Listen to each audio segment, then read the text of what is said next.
Jujutsu Kaisen के latest episode में हम लोग को माहितो के बारे में काफी सारी चीजें देखने को मिली है, जिसमें से एक तो हम लोग को माहितो का वो भारी भरकम ट्रांसफिगर्ड ह्यूमन भी देखने को मिला था और फिर उसके आगे जाके इसकी फाइनल फॉर्म भी देखने को मिली थी। दोनों ही चीजें काफी ज्यादा कमाल की थी देखने के लिए। लेकिन क्या तुम लोग को पता है कि ये माहितो असल में जेजे की वर्ल्ड के अंदर कितना ज्यादा पावरफुल है? आज के इस वीडियो में हम लोग माहितो की पावर्स के ऊपर बात करने वाले हैं और इसकी सारी पावर्स को जानने वाले हैं बारी बारी। वैसे माहितो काफी ज्यादा स्ट्रॉन्ग कर्स है।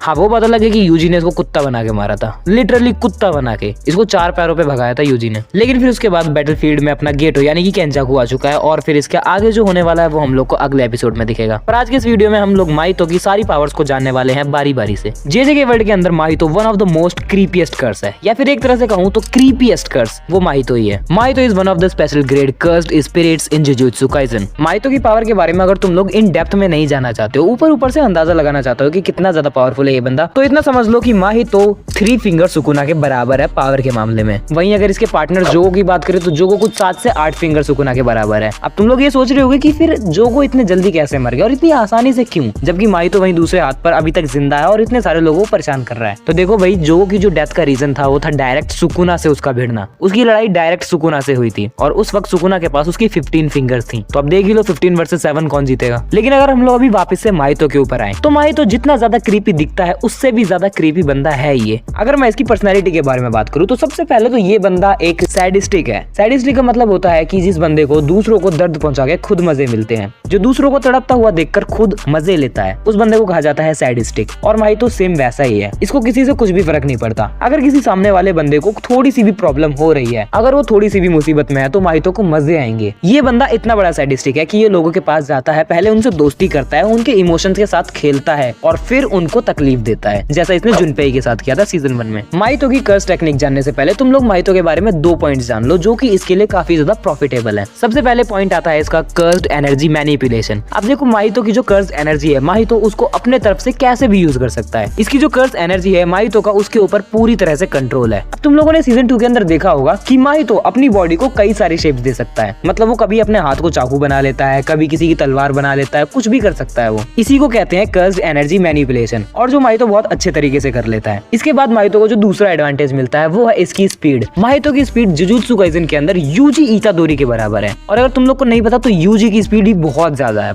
लिटरली बहुत ही ज्यादा है उसकी स्पीड। लेकिन माहितो यूजी की स्पीड के साथ कम्पीट कर सकता है। वो इजीली स्पीड के मामले में यूजी को अच्छी खासी टक्कर दे सकता है और उसे सीजन 1 के अंदर यूजी और नानामी दोनों को ही टक्कर दी थी। अब इसके बाद अगर मैं इसकी कर्स टेक्निक पे आऊं तो इसकी कर्स टेक्निक में सबसे पहला पॉइंट आता है आइडल ट्रांसफिगरेशन। आइडल ट्रांसफिगरेशन को तुम इसकी इननेट टेक्निक मान सकते हो। बेसिकली आइडल ट्रांसफिगरेशन में होता क्या है कि माहितो जिसको भी टच कर लेता है, माहितो उसकी सोल के ऊपर पूरी तरह से कंट्रोल पा लेता है। अब उसकी सोल को माहितो जिस भी तरह से चाहे यूज कर सकता है। अगर माहितो ने तुम्हें टच कर लिया तो माहितो पहले तो तुम्हारी बॉडी का पूरा शेप बिगाड़ देगा, तुम्हें एक ट्रांसफिगर्ड ह्यूमन बना देगा। उसके बाद अगर तुम लोग इसके हाथों से ट्रांसफिगर्ड ह्यूमन बन गए तो तुम्हारा पूरा का पूरा कंट्रोल इसके ऊपर चला जाएगा। हाँ, वो पता लगे कि तुम्हारे इमोशन तब भी तुम्हारे पास रहेंगे। तुम इस दुनिया को और इस दुनिया के लोगों को देख पाओगे लेकिन कुछ भी नहीं कर पाओगे। जो माहितो तुमसे करवाएगा तुम्हें बस वही करना पड़ेगा। तुम्हारी कोई भी मर्जी नहीं चलेगी तुम्हारी बॉडी के ऊपर, क्योंकि तुम्हारी सोल और तुम्हारी बॉडी दोनों ही माहितो के कंट्रोल में जा चुकी है। शिबुया के अंदर जो तुम लोग को इतने सारे ट्रांसफिगर्ड ह्यूमंस दिखे थे, मतलब ये जानवर नाकम इंसान, वो सब माहितो की कर्स टेक्निक का ही नतीजा है। अब माहितो की पावर्स में जो दूसरा पॉइंट आता है वो है सोल मल्टीप्लिसिटी। सोल मल्टीप्लिसिटी इसको तुम लोग आइडल ट्रांसफिगरेशन का एक लेवल अप मान सकते हो। सोल मल्टीप्लिसिटी में क्या होता है कि माहितो किन्हीं भी 2 ट्रांसफिगर्ड ह्यूमंस को एक साथ मिलाता है। आई मीन ट्रांसफिगर्ड ह्यूमंस को नहीं, किन्हीं भी 2 इंसानों की सोल्स को एक साथ मिला देता है और उनके वीक पॉइंट अगर आपस में मिल जाते हैं तो वो दोनों एक साथ मिलते हैं और एक ट्रांसफिगर्ड ह्यूमन बनता है जो किसी सिंगल बंदे से ज्यादा ही पावरफुल होता है। अपनी इसी एबिलिटी को यूज करके माहितो ने टोडो और यूजी को काफी ज्यादा परेशान किया था, जबकि टोडो के पास उसकी कर्स टेक्निक भी थी, बूगी वूगी। इस टेक्निक का यूज माहितो ने सबसे पहली बार शिबुया में किया था गोजो के अगेंस्ट। अब हाँ, गोजो तो गोजो है, उसको कोई घंटा फर्क पड़ा नहीं था। लेकिन इसके बाद माहितो की तीसरी पावर आ जाती है बॉडी रिपेल। अब देखो, मैंने तुम लोग को सोल मल्टीप्लिसिटी में बताया था कि जब माहितो 2 सोल्स को एक साथ जोड़ता है तो उनके वीक पॉइंट से वो अक्सर एक साथ जुड़ जाती हैं। लेकिन कभी कभी क्या होता है कि जब माहितो 2 सोल्स को एक साथ जोड़ता है तो वो दोनों सोल्स रिजेक्ट करती हैं एक दूसरे के साथ जुड़ने से। और जब दोनों सोल्स रिजेक्ट करती हैं एक दूसरे के साथ जुड़ने से, जुड़ती नहीं है, तो जो रिएक्शन होता है उसे कहते हैं बॉडी रिपेल। माहितो जब बॉडी रिपेल का यूज करता है तो वो ट्रांसफिगर्ड ह्यूमंस की हेल्प से मिड से लॉन्ग रेंज के अटैक कर सकता है। अब जब इसने शिबुया के अंदर टोडो के अगेंस्ट ये टेक्निक यूज करी थी तो उस टेक्निक में कुछ स्नेक्स टाइप्स के क्रिएचर निकले थे जो कि अभी हम लोगों ने रिसेंट एपिसोड में देखे भी थे शुरुआत के टाइम पर। इसी चीज को कहते हैं बॉडी रिपेल। और बॉडी रिपेल के बाद आता है पॉलीमॉर्फिक सोल आइसोमर। अब इस टेक्निक में क्या होता है कि माहितो दो को नहीं बल्कि कई सारी सोल्स को एक साथ लेता है और एक साथ ज्वाइन भी कर देता है उनके वीक पॉइंट्स को मिला के। अब जब इन सबके वीक पॉइंट्स मिलते हैं तो ये सारी सोल्स आपस में मिल जाती हैं और एक ट्रांसफिगर्ड ह्यूमन बनता है जिसको कहते हैं पॉलीमॉर्फिक सोल आइसोमर। ये ट्रांसफिगर्ड ह्यूमन इतना ज्यादा खतरनाक होता है ना कि अकेले एक बंदे ने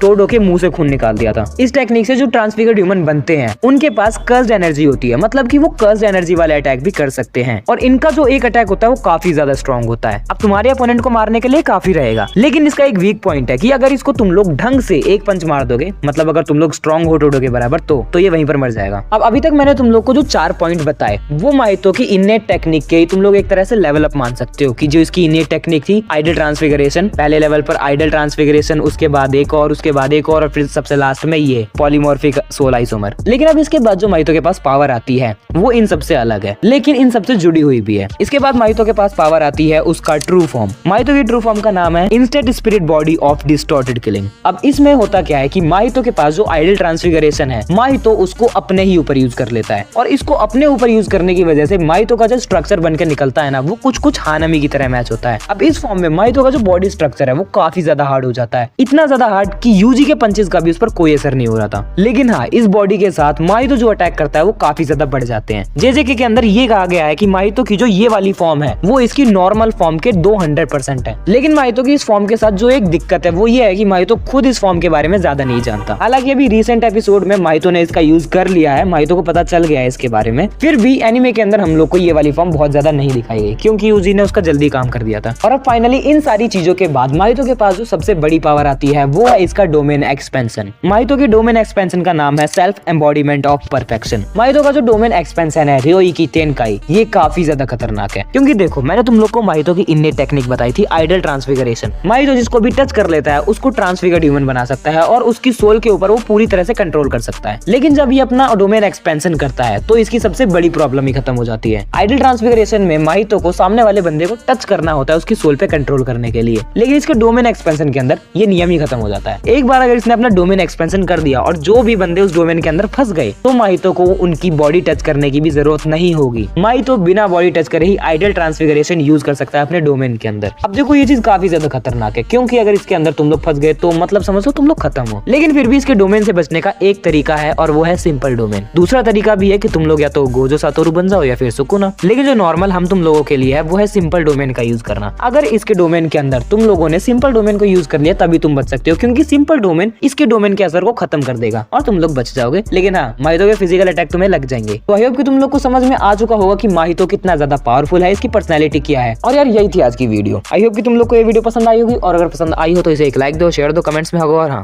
चैनल को भी सब्सक्राइब कर लेना। बाकी देखो मैं 4000 घंटे वॉच टाइम के बहुत ही ज्यादा करीब हूँ, तो प्लीज मेरा वॉच टाइम बढ़वा दो, मैं तुम सबको पार्टी दूंगा। बाकी यही थी आज की वीडियो, मैं मिलूंगा तुमसे किसी अगले वीडियो में, तब तक के लिए तुम जाओ गोजो को गाली दो।